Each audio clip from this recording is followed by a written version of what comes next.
winner take all choices. Outstanding favorite, couple runner 7, Stargazer Dixie Indy. Set to go, and the race is on. Dixie Indy from the outside, Proud Papa. Stargazer down on the inside is Wow Ganda, Time to Shine, that also moving up.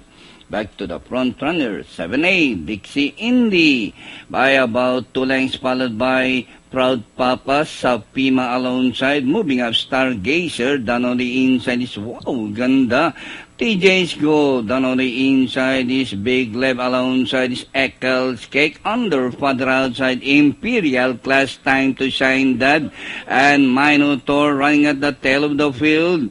Another far turn, it's the Dixie Indy, Sapima, Stargazer is running down on the inside, fourth Proud Papa, TJ's Gold closing in fourth now, and as they race the final corner, couple runners matching their strides from the outside. Dixie Indy, Stargazer, TJ's Gold closing in third, and on the outside, Zapima, Wow Ganda, Dixie Indy on the outside, TJ's Gold, and nearing the finish line, scintillating run, 7A, Dixie Indy, TJ's Gold, Stargazer, number 5, Time to Shine, that Wow Ganda sa FIMA.